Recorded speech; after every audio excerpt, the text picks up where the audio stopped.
The rain poured in sheets, soaking the city streets. Neon lights reflected on the wet asphalt, casting fragmented hues of red and blue. A black sedan idled at the curb, engine humming softly. The CEO of United Healthcare, Charles Vinton, stepped out. He adjusted his collar, scanning the crowd with weary eyes. Umbrellas dotted the sidewalk, bobbing like jellyfish in a sea of restless commuters. The air smelled of damp concrete and distant gasoline fumes. A distant siren wailed, faint but persistent. Charles moved with deliberate steps, his polished shoes tapping rhythmically. A shadow shifted in the alley. The figure emerged slowly, cloaked in black. Charles hesitated, his pulse quickening. The street lamps flickered, casting fleeting silhouettes. A faint click pierced the air, a metallic whisper of menace. The crowd buzzed with oblivious chatter. Charles froze as the cold barrel of a gun pressed against his ribs. "Keep walking," the voice growled, low and controlled. Sweat slicked his palms despite the chill. He complied, heart thundering in his chest. They crossed into a dimly lit plaza. The city's hum dulled, replaced by the rhythmic splatter of rain. The figure spun him around, face obscured by a hood. Time seemed to stretch, each second heavy with dread. A single shot rang out, loud and final. The flash illuminated Charles's face, twisted in shock. He crumpled to the ground, blood seeping into the cracks of the pavement. The crowd erupted in chaos, screams slicing through the night. The figure dropped the gun, letting it clatter onto the ground. Police sirens blared, closing in with urgency. Yet the assailant stood motionless, arms raised in surrender. Whispers spread like wildfire.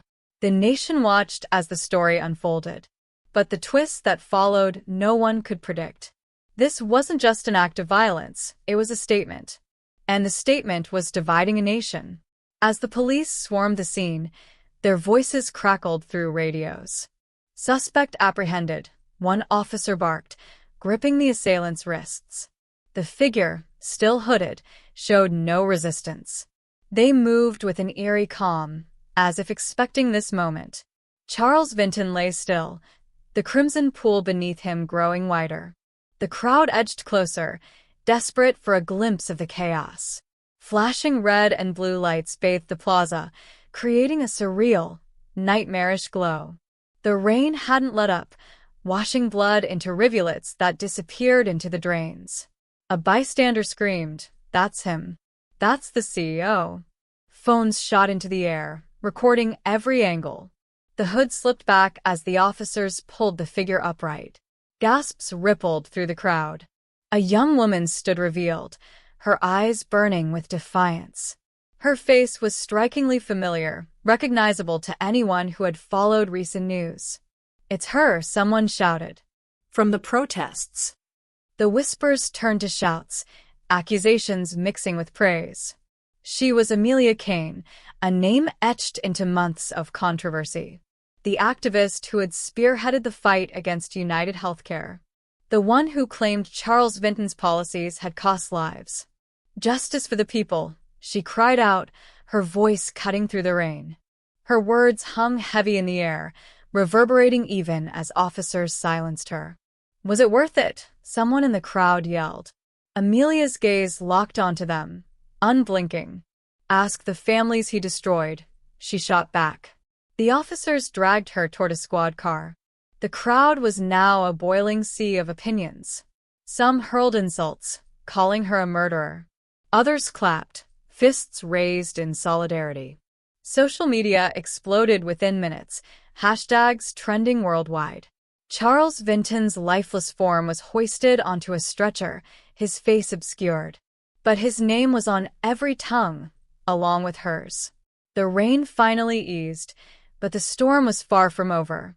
The plaza emptied slowly, but tension lingered in the air like static.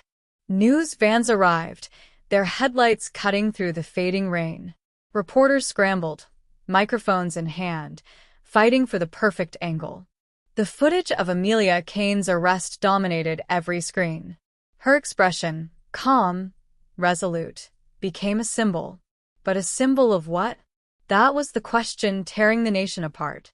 Inside the squad car, Amelia sat silently, droplets streaking the window beside her. She watched as the city blurred past, neon lights blending with shadows. Her hands, cuffed tightly, rested in her lap. She flexed her fingers, the cold metal biting into her wrists. "What were you thinking?" an officer muttered from the front seat. She didn't answer, her gaze fixed on the distant horizon. Back at the plaza, investigators worked tirelessly, piecing together fragments of a shattered night. The gun lay bagged and tagged, its serial number already traced. Witness statements poured in, some shaky, others damning. A single phrase kept repeating, "She looked unafraid." Amelia's motives were clear to many, but unthinkable to others. Charles Vinton had been a titan, untouchable in power and influence. Under his leadership, United Healthcare had flourished, but it had come at a cost. Denied claims, skyrocketing premiums, and lives lost, stories that haunted the public discourse. Amelia's voice had been one of thousands. Until now, no one had listened. Her actions forced the nation to confront its divisions. Protesters gathered overnight, filling the streets outside the police station. Some carried signs that read, "Free Amelia." Others demanded harsh justice. Social media was ablaze with debates, arguments, and theories. Was she a hero, sacrificing her freedom to expose the system's rot? Or was she a murderer, blinded by rage and self-righteousness? Inside her holding cell, Amelia sat cross-legged on the cold bench. The fluorescent light above buzzed faintly. She closed her eyes, replaying the moment in her mind. The rain, the gun, the weight of her decision crashing down with the pull of a trigger. But regret didn't visit her that night. Only resolve. The cell was silent except for the faint hum of the light. Amelia leaned her head against the wall, its chill seeping into her skin. Footsteps echoed down the corridor, sharp and deliberate. She didn't look up as the metal door creaked open. "Amelia Kane," a voice called, firm but without malice. A detective stepped inside, his face a mosaic of exhaustion and curiosity. Detective Marcus Hale, his nameplate caught her eye as he sat across from her. He placed a file on the table between them, thick with papers and photos. "You've stirred up quite the storm," he began, his tone measured. Amelia remained silent, her eyes fixed on his. Hale flipped open the file, revealing a photo of Charles Vinton, lifeless on the pavement. "Did it feel worth it?" he asked, leaning forward. She studied the image, her expression unreadable. "Did his policies feel worth it?" she replied, her voice sharp and unyielding. Hale exhaled, leaning back in his chair. "This isn't a courtroom," he said. "You don't need to make speeches." Her lips curved into a faint, humorless smile. "This entire country is my courtroom now." Outside, the protests grew louder, their chants vibrating through the walls. Hale glanced at the sound, his jaw tightening. "You know what's happening out there?" he asked. "People are ready to tear each other apart. Over you." Amelia tilted her head, her gaze unwavering. "Maybe that's what it takes." Hale's hand tapped the table rhythmically, his frustration bubbling beneath the surface. "You're not naive," he said. "You knew this would happen. The chaos, the division. I knew the silence would keep killing people," she shot back. Her voice rose slightly, the first crack in her composure. "And I knew he'd never be held accountable unless someone stopped him." Hale studied her for a moment, his eyes narrowing. "You think you're a martyr?" "I think I did what no one else dared to do," she said, her tone steady. The door opened suddenly, and another officer leaned in. "Detective, you're going to want to see this." Hale rose, giving Amelia a long, searching look before stepping out. She was left alone again, the chants outside swelling louder. Her heartbeat matched their rhythm, steady and unrelenting. The storm outside was now hers to weather. The walls of the cell vibrated faintly as the chants outside grew thunderous. Amelia closed her eyes, her breathing deliberate, steady. In the distance, she could hear the sharp crack of something breaking, glass, perhaps. The protests were spilling into chaos. She imagined the scene. Banners torn, smoke in the air, voices cracking with fury. A single, unified chant rose above the noise. Free Amelia. Justice for all. The irony wasn't lost on her. Inside the precinct's observation room, Detective Hale stood with arms crossed. His gaze was fixed on the live footage from the protests outside. Fires flickered in trash bins, casting eerie shadows on masked faces. "Where's the riot team?" an officer asked, his voice tight with urgency. "They're on their way," Hale muttered, his attention shifting to his phone. It buzzed incessantly with messages from city officials, media outlets, and angry citizens. Everyone wanted answers, but no one agreed on what justice should look like. In the holding cell, the fluorescent light buzzed louder, flickering erratically. Amelia opened her eyes, glancing up at the pulsating glow. The door swung open again, this time more forcefully. 2 uniformed officers entered, flanking her.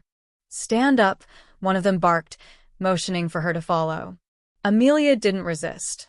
She rose, her hands still cuffed, and allowed them to lead her out. The hallway was dim, its walls stained with years of wear. As they walked, she caught snippets of hurried conversation from passing officers. Protesters breached the barricades. Mayor's calling for calm, but it's too late. They want her out there, alive or otherwise. Amelia's lips tightened, but she kept walking. She was led into an interrogation room where Detective Hale waited, arms still crossed.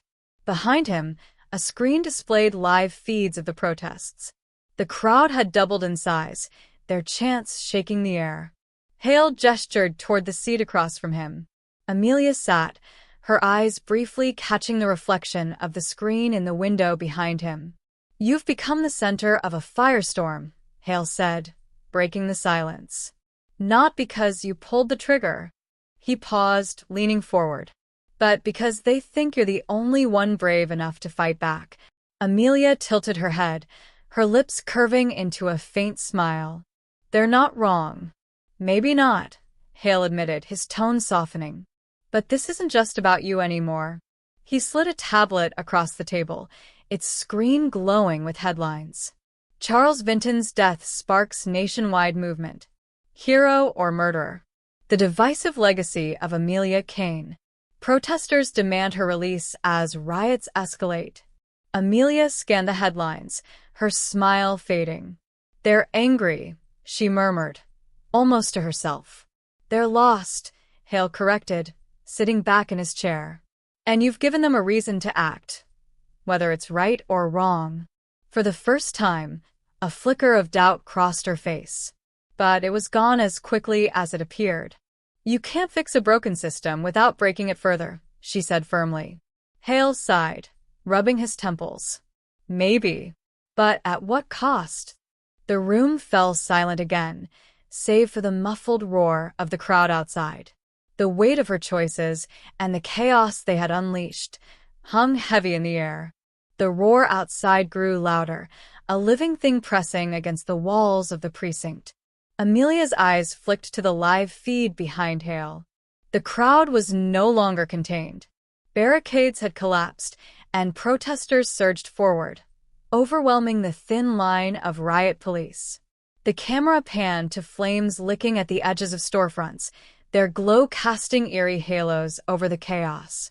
She could feel the vibrations in her chest now, like a drumbeat, relentless and growing. "They'll come for me," she said, breaking the silence.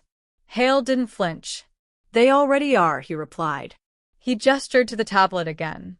"This isn't just a protest anymore, Amelia. It's an uprising." Her gaze lingered on the screen, where faces blurred in the chaos, fists raised high. Some carried signs with her name, her face.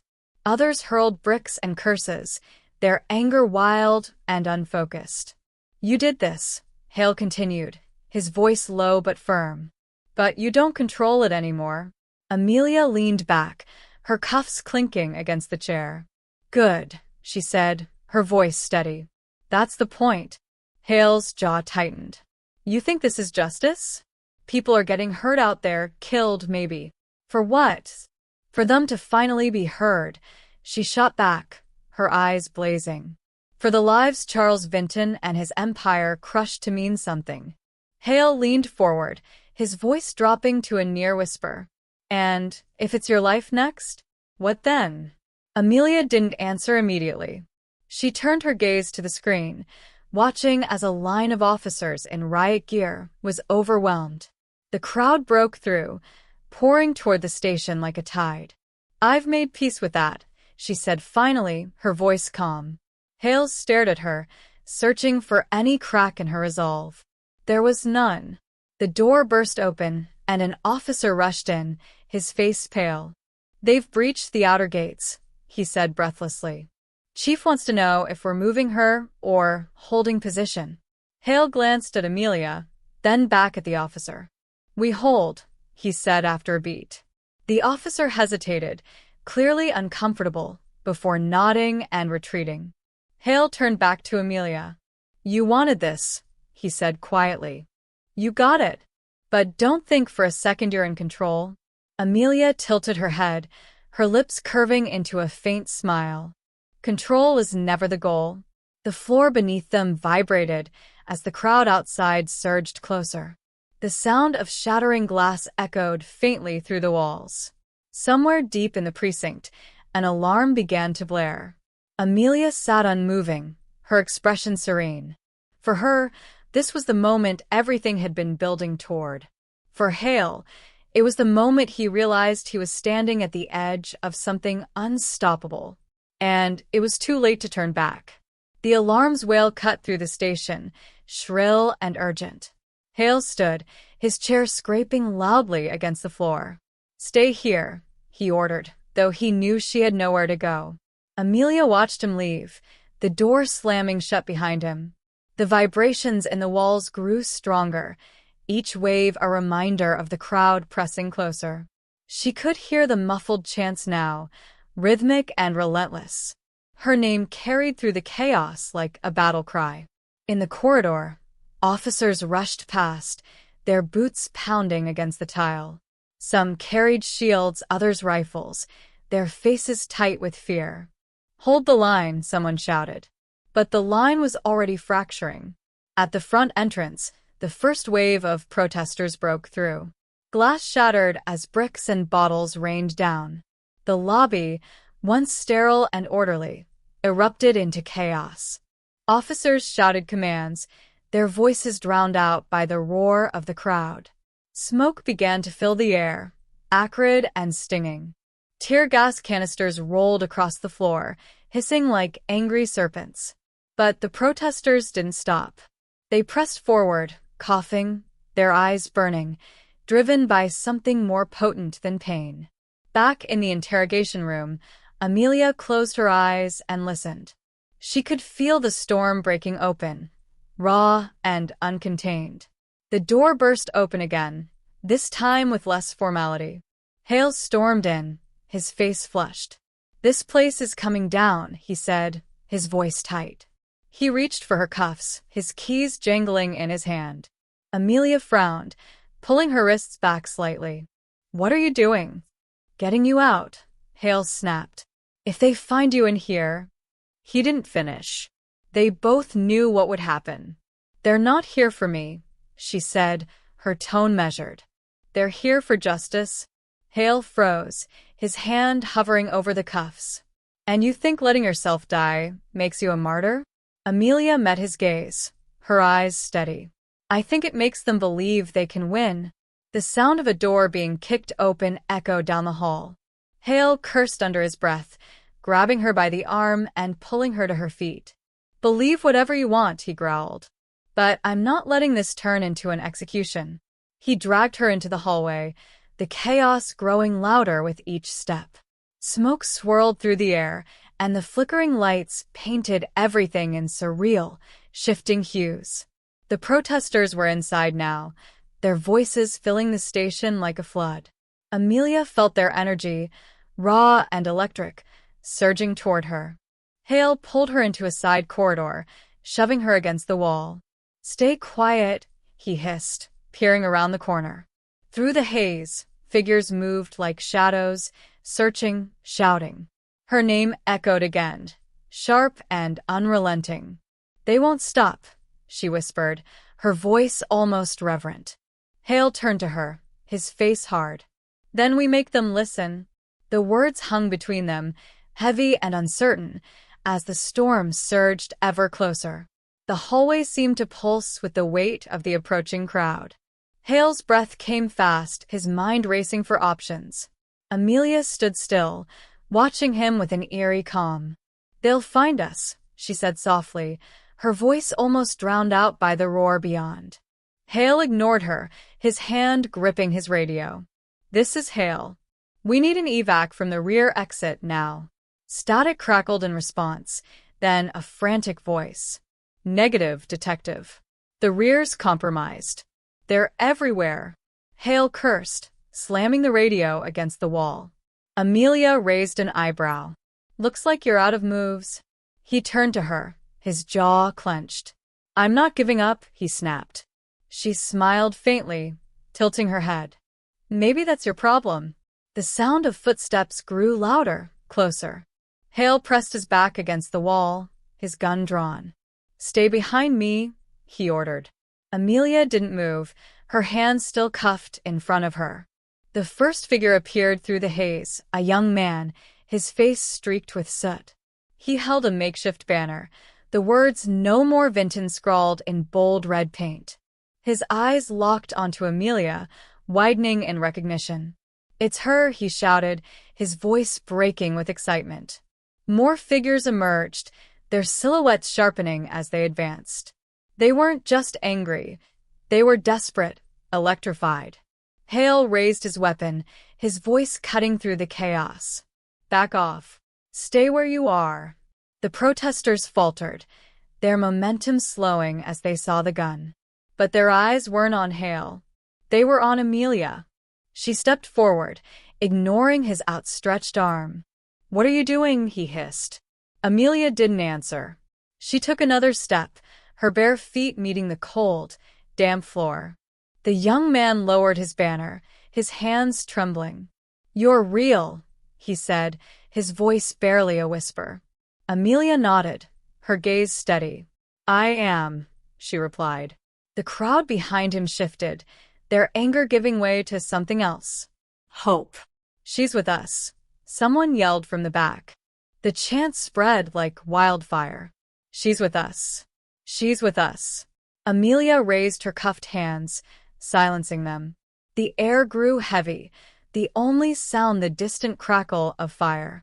"This isn't about me," she said, her voice clear and unwavering. "This is about all of us. About the lives we've lost. About the ones we can still save." Her words hung in the air, cutting through the smoke and fear. Hale lowered his gun, his eyes narrowing as he watched her.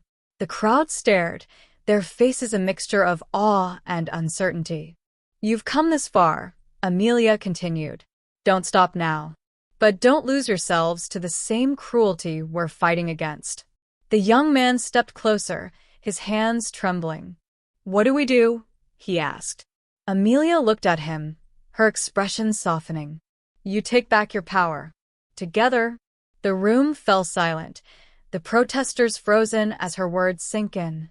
Hale's radio crackled again, a frantic voice breaking the stillness. "Detective, what's your status? Do you need backup?" He glanced at Amelia, then at the crowd.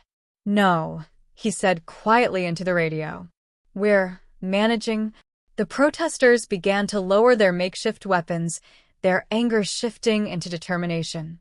The fire hadn't gone out, but now it was controlled, focused. Amelia turned back to Hale, her cuffs glinting under the flickering lights. "Now," she said, her voice soft but firm, "it's your move." Hale hesitated, the weight of Amelia's words settling on him like a stone. The crowd's energy had shifted, no longer a chaotic storm but a tightly coiled force, waiting. All eyes were on him now, Amelia's calm, unflinching gaze, the protesters' hopeful, wary stares. He holstered his gun, his movements deliberate and slow. "You think this ends with a speech?" he asked her, his voice low but edged with tension. Amelia didn't blink. "I think it begins with one," she replied. Behind her, the young man still held the banner, its fabric fluttering faintly in the smoke-filled air.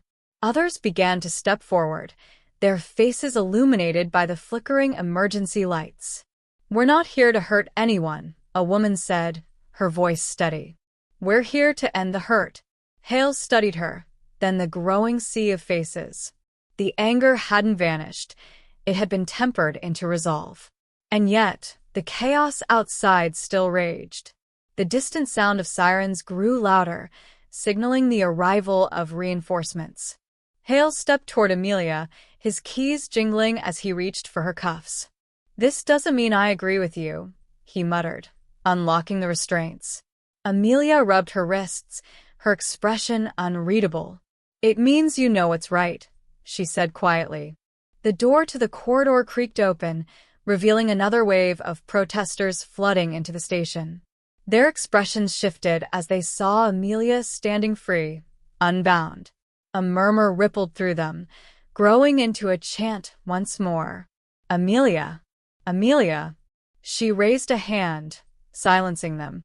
Her voice cut through the air, steady and commanding. "This isn't just about one man," she said, her words echoing off the walls. "This is about a system that's failed us. About every life it's stolen. Every family it's broken." The crowd leaned in, their focus unshakable. "But change doesn't come from destruction alone," she continued. "It comes from building something better." Hale crossed his arms, watching as the room seemed to hold its breath. Amelia turned to him, her gaze sharp. "Let me speak to them. All of them." He frowned. "You think a speech will stop what's happening out there?" "I think they need to hear the truth," she said. "And I think you know it too." The radio at Hale's hip crackled again, a panicked voice cutting through. "Detective, officers are reporting injuries severe." "The mayor's calling for force authorization." Hale stiffened, his jaw tightening.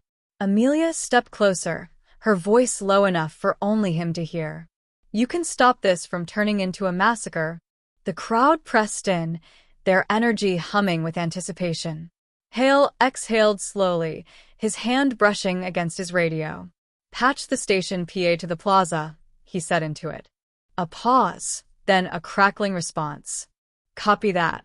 It's live." He gestured toward Amelia, his expression grim. "This is your chance. Don't waste it."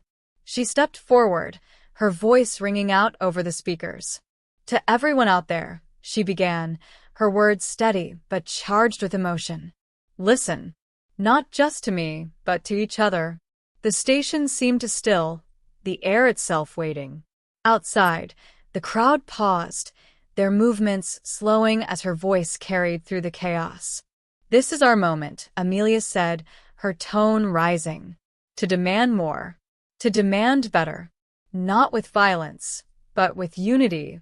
The tide of anger, desperation, and hope hung precariously, waiting for the next word to decide its course. Amelia's voice flowed through the speakers, steady and unyielding. Outside, the roar of the crowd began to shift, tapering into a restless murmur. The smoke hung thick in the air, glowing faintly under the streetlights, as faces turned toward the nearest speakers. "I know your anger," she said, her tone soft but resonating. "I know your pain. I know what it's like to feel powerless." The protesters in the plaza froze, their makeshift weapons drooping. Tear gas drifted between them, and riot shields still stood in tense lines, but the storm seemed to pause. Hale watched from the control room, his jaw clenched, a bead of sweat tracing his temple. He could see it in real time, the tide shifting, the chaos holding its breath. Amelia continued, her words weaving through the tension like a thread. They want us to destroy each other, to prove their point, that we're animals who can't rise above. Her voice broke slightly, but it only made her words heavier. But I believe in us. I believe we can be better than the system that failed us. In the plaza, a young woman holding a broken brick dropped it, her shoulders heaving as she wiped tears from her face. Others began lowering their weapons, pipes, bats, even just clenched fists. Amelia's voice carried on. Today isn't about vengeance. It's about justice. Real justice. She paused, letting the silence settle, her breath audible even through the speakers. And justice isn't found in more bloodshed. It's found in standing together, unshaken, demanding to be heard. The camera feed showed the crowd shifting, protesters pulling back from the riot lines. The officers, unsure, held their positions, shields still up. But their grips loosened, their eyes darting between each other and the crowd. Amelia's words kept flowing. Look around you. We're not just individuals. We're a force. Her tone sharpened, cutting through the haze. And if we want change, we have to show them we're more than what they fear. We have to show them we're unstoppable, not because of our rage, but because of our unity. The chant began again, faint at first. Justice. Justice. It swelled, gathering strength, but it wasn't the chaotic roar of before. It was focused, rhythmic, unyielding.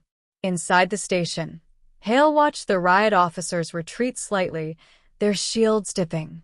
The protesters advanced, but not in anger. They walked with purpose, their fists no longer raised in defiance, but in solidarity. The cameras caught it all. The faces streaked with soot and tears, the banners held high, the tension that hadn't dissolved but had transformed into something potent, something unstoppable. Hale turned from the monitor, his gaze falling on Amelia. She stood near the microphone, her hands now free, her expression a mix of exhaustion and resolve. You did it, he muttered, almost to himself. Amelia looked at him, her voice calm but unwavering. No, she said. They did. Outside, the chant continued to grow, echoing through the streets. Justice. Justice. And for the first time, it felt like the word meant something real. The plaza was still a storm of bodies, but now it moved with purpose, not chaos. The chant of justice, justice, rang out in steady waves, reverberating against the surrounding buildings, filling the air with a force that demanded to be felt. Amelia's voice over the speakers had gone quiet, but her presence lingered, like an unseen conductor guiding the orchestra of voices outside. Inside the station, Hale leaned against the wall, his arms crossed. The screens in the control room showed a movement he had never seen before. Not rioting, not looting, something else entirely. People began climbing onto the makeshift barricades, waving signs high in the air. They didn't look angry anymore, they looked determined. Outside, officers in riot gear hesitated, unsure of whether to advance or retreat. The line that had once divided them from the crowd was now blurred, as protesters walked up to shields and stopped just inches away. One officer lowered his shield, meeting the eyes of a young woman holding a photo of a loved one. They exchanged no words, but the gesture rippled outward. More officers began to lower their defenses, some stepping back, others simply standing still, uncertain of their role in this transformation. In the heart of the plaza, a group of protesters gathered around a raised platform, one of the speaker rigs. They began urging Amelia to come out, their chants shifting. Amelia! Amelia! The sound carried through the air, a name now synonymous with their fight, their hope. Inside, Hale turned to her, his expression unreadable. You're their hero now, he said quietly. Amelia shook her head. I'm just their voice. He studied her, then glanced back at the monitors, where the city seemed to be holding its collective breath. You step out there. You know what that means, Hale said, his voice low. Amelia met his gaze, her expression steady. I know, she replied. And I'm ready. She turned toward the exit, her steps slow but deliberate. As she pushed open the heavy doors of the precinct, the noise outside hit her like a wave. But it wasn't just noise, it was power, raw and uncontainable. The crowd roared as they saw her, a surge of energy that seemed to electrify the air. Amelia walked forward, her hands raised, her head high. The protesters parted to let her through, their voices rising in a crescendo. She climbed onto the platform, the city lights reflecting off her face, her eyes scanning the sea of faces below. The chants quieted, replaced by a tense, expectant silence. Amelia gripped the microphone, her knuckles white. She looked at them all. Every tear-streaked face, every clenched fist, every hopeful eye. "This isn't the end," she began, her voice steady. "This is only the beginning." The crowd erupted, their cheers shaking the very ground beneath her. Above them, a single camera drone hovered, its lens capturing the moment that would define an era. Amelia stood on the platform, her figure silhouetted against the blazing streetlights. The crowd's roar swelled like a tide, cresting and falling in waves. Her heart pounded, not with fear, but with the weight of what was unfolding around her. This wasn't just about one man, one corporation, or even one movement. It was about a nation waking up. She raised her hand, and the crowd quieted, their voices fading into an expectant hush. Amelia leaned into the microphone, her voice steady but tinged with emotion. "Tonight, you've shown the world something they didn't expect," she said, her words resonating in the stillness. "You've shown them that we can stand together, not just in anger, but in hope." Her gaze swept over the sea of faces, their expressions a mix of exhaustion and determination. "But hope isn't enough," she continued. "It's action that will carry us forward. Not just in these streets, but in our communities, our workplaces, our homes." She paused, the silence stretching, her breath visible in the chilly night air. "We're not fighting for revenge. We're fighting for a future. For justice, not just for the lives we've lost, but for the ones we can still save." A ripple of applause broke out, hesitant at first, then growing in strength. Behind her, Hale stood in the shadows of the precinct doorway, his arms crossed. He watched as Amelia turned her voice into something unshakable, something undeniable. She continued, her tone rising, carrying the energy of the moment. "Tomorrow, they'll try to divide us. They'll try to make us forget what we felt tonight. Don't let them. Let this be the start of something bigger, something unstoppable." The crowd erupted again, their cheers echoing into the night. Tears welled in Amelia's eyes, but she held them back, her resolve unbroken. As the noise surged, she stepped back from the microphone, letting the people take over. The chant of "Justice, Justice" rose again, louder and more unified than ever before. Hale approached her, his expression unreadable. "You pulled it off," he said, his voice quiet. Amelia looked at him, a faint smile on her lips. "We all did," she replied. As the city's skyline glowed in the distance, the plaza remained alive with purpose. For the first time in years, it felt like the people were no longer alone. The movement had begun, and there was no turning back. Amelia stepped off the platform, disappearing into the crowd as their voices carried on into the night, a symphony of hope echoing into a new dawn.